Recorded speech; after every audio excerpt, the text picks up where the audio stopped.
Assalamualaikum warahmatullahi wabarakatuh. Perkenalkan, nama saya Novita Sari, NIM 2011109, kelas dari 1B reguler Sure. Di sini saya akan menjelaskan secara ringkas buku Ilmu Administrasi Negara, khususnya bab 5 yang berisi tentang sistematika ilmu administrasi negara. Secara umum di bab 5 ini ada 4 hal yang harus kita pahami tentang sistematika administrasi negara. Secara umum, di bab 5 ini ada 4 hal yang harus kita pahami tentang sistematika administrasi negara, yaitu yang pertama, studi dan ilmu pengetahuan. Di administrasi negara seharusnya dijalankan secara sistematis atau harus ada sistematikanya. Karena melalui sistematika, studi administrasi negara dapat atau melihat di administrasi negara mampu melihat atau praktik kehidupan masyarakat sehari-hari yang ada di sekitar, sebagaimana seperti identitas, konfigurasi, konstruksi, susunan, dan sebagainya. Mampu melihat kajian administrasi negara sebagai fungsi, institusi, maupun proses sosial, politik, dan teknis. Lalu mampu melakukan kajian ilmiah terhadap perkembangan dan problematika, mampu menyusun tesis atau teori mengenal suatu kasus tertentu, mengenai berbagai problem administrasi negara. Dengan demikian, ilmu pengetahuan terdiri dari 3, yaitu pertama, metodika untuk mencari pengetahuan, teoretika untuk mengingat pengetahuan, dan sedangkan teknika untuk menerapkan pengetahuan. Selanjutnya yang kedua, yaitu ilmu administrasi negara dan sistematikanya. Disusunlah sistematika ilmu administrasi negara yang relevan dengan tujuan studi fakultas atau jurusan masing-masing. Jadi yang diperlukan bagi seseorang sarjana administrasi negara, selain penguasaan disiplin administrasi negara sebagai inti, juga pemahaman dalam disiplin pikir sosiologi, politikologi, ekonomi, hukum, dan psikologi sosial, teknologi, dan bisnis. Masing-masing mempunyai tata cara berpikir tersendiri dalam menentukan apa yang harus diperbuat dalam menghadapi atau memecahkan masalah. Apapun tujuan dari studi ilmu administrasi negara kita, ada beberapa aspek atau segi dalam studi ilmu administrasi negara, yaitu ada 6. Yang pertama, aspek politik. Kedua, aspek hukum. 3, aspek administrasi. 4, aspek sosial budaya. 5, aspek teknologi. Dan ke-6, ada aspek moralitas atau etika. Selanjutnya yang ketiga, di pemahaman bab 5 ini tentang sejarah perkembangan administrasi negara di Indonesia. Keadaan sosial, ekonomi, politik menjelang pendudukan Jepang memang sangat rumit, karena penduduk mayoritas Alloton memang dikuasai ekonominya oleh penduduk Alloton Barat dan Timur, dan politiknya dikuasai oleh golongan Alloton Barat. Indonesia secara administratif dibagi menjadi 8 GWS sekarang menurut istilah Undang-Undang Nomor 5 1974. Provinsi masing-masing dikepalai oleh seorang gubernur. Di Pulau Jawa dan Madura, Gubernur GWS Jawa Barat, Jawa Tengah, dan Jawa Timur merangkap sebagai Ketua Dewan Perwakilan Rakyat serta Dewan Pemerintahan Harian Provinsi masing-masing. Selain itu, berlaku prinsip bahwa setiap GWS merupakan suatu gupermen atau government, artinya semua urusan pemerintah dan administrasi negara harus diselesaikan paling tinggi oleh gubernur berdasarkan peraturan dan kebijaksanaan yang ditetapkan oleh gubernur jenderal atau direktur atau kepala departemen. Istilah sekarang menteri atau pemimpin departemen. Hanya urusan yang bersifat nasional atau internasional harus diselesaikan di pusat. Dengan demikian, administrasi negara mikro berada di bawah peringkat gubernur, dan pemerintah pusat hanya menjalankan administrasi negara makro dan meso, serta mengambilkan keputusan-keputusan mengenai urusan atau masalah yang bersifat nasional, strategis, atau internasional saja. Pola dan sistem pemerintahan dan administrasi negara pada Maret 1942 memang sangatlah rumit. Pada dasarnya, inti sistem pemerintahan dan administrasi negara umum Indonesia sampai 1942 adalah Pamong Praja. Korps Pamong Praja ini dilahirkan dan berkembang secara mantap kurang lebih sejak tahun 1850, yakni sejak Undang-Undang Dasar 1848 di negeri Belanda melarang Raja William untuk memerintah di Indonesia atau Gubernur Jenderal secara langsung. Berakhirlah jiwa ikatan kerajaan dan mulai timbul ikatan atau hubungan sakelejik atau Korps Pamong Praja, lalu menjadi Korps Penjabat Negeri atau Korps Penjabat Pemerintah Umum. Lepas dari ikatan atau hubungan keraton istana raja yang hidup dengan budaya keraton dengan cita-cita dan nilai-nilai sebagaimana terdapat dalam buku-buku sastra keraton seperti misalnya kayak. Akan tetapi, pola dan sistem pemerintahan dan administrasi negara Republik Indonesia sekarang jauh lebih maju dan praktis daripada pola dan sistem pemerintahan dan administrasi negara Indonesia pada bulan Maret 1942.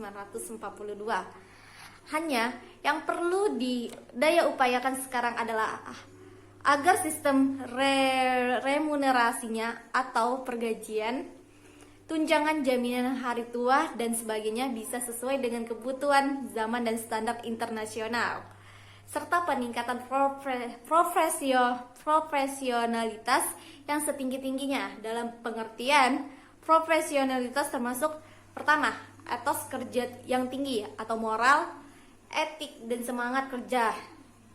Kedua, mutu pendidikan yang setinggi-tingginya terhadap pendidikan dalam ilmu administrasi negara modern. Ketiga, pengalaman dan keterampilan yang dikembangkan secara sistematis.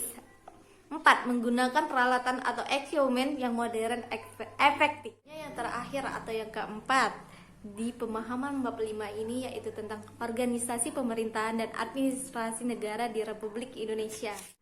1. Organisasi pemerintah, yaitu di setiap negara modern organisasi pemerintah dan organisasi administrasi negara menjadi satu, sehingga penjabatnya yang bersangkutan harus selalu tahu dan sadar bila dia sedang menjalankan fungsi pemerintahan dan sedang melakukan fungsi administrasi negara. Kedua, jenis organisasi pemerintahan. Karena merupakan organisasi politik, sosial, fungsional, dan teritorial, negara Republik Indonesia tersusun atas 4 macam atau jenis organisasi pemerintahan. Adapun keempat jenis organisasi pemerintah itu adalah sebagai berikut. Yang pertama, organisasi pemerintahan politik, yaitu Majelis Permusyawaratan Rakyat dan Presiden ditambah Dewan Perwakilan Rakyat, Kepala Daerah ditambah Dewan Perwakilan Rakyat Daerah. Kedua, organisasi pemerintah sosial otonom. Ketiga, organisasi pemerintahan fungsional, yakni organisasi pemerintahan sentral, dekosentral atau desentral. Dan keempat, organisasi pemerintahan teritorial, adalah organisasi pemerintahan kewilayaan. 3. Istilah dan pengertian penguasa. Istilah penguasa dipergunakan bagi semua jabatan atau penjabat atau badan yang mengemban dan menjalankan kekuasaan atau kewenangan atas nama negara di Indonesia. Terdapat beberapa penguasa, di antaranya ada sebagai penguasa konstitutif, kedua penguasa legislatif, ketiga penguasa eksekutif, dan keempat penguasa administratif, atau yang kelima penguasa yudikatif. Undang-Undang Nomor 5 Tahun 1974 tentang pokok-pokok pemerintahan di daerah mengetengahkan istilah dan pengertian penguasa tunggal. Artinya penguasa eksekutif dan administrasi wilayah tunggal. Pasal 80 menyebutkan sebagai berikut: kepala wilayah sebagai wakil pemerintah adalah penguasa tunggal di bidang pemerintahan dalam wilayahnya, dalam arti memimpin pemerintahan, mengkoordinasi pembangunan dan membina kehidupan masyarakat di segala bidang. Selanjutnya yang keempat, yaitu koordinasi kepala wilayah. Peraturan Pemerintah Nomor 6 Tahun 1988 tentang koordinasi kegiatan instansi vertikal di daerah lebih mempertegaskan kedudukan kepala wilayah atau gubernur, bupati, wali kota, madya, wali kota, dan camat sebagai penguasa tunggal dan menurut pasal 2, kepala wilayah di dalam rangka melaksanakan wewenang Tugas dan kewajiban urusan pemerintahan umum menyelenggarakan koordinasi atas kegiatan semua instansi vertikal antara instansi vertikal dengan dinas daerah dan antara instansi vertikal dengan instansi vertikal lainnya.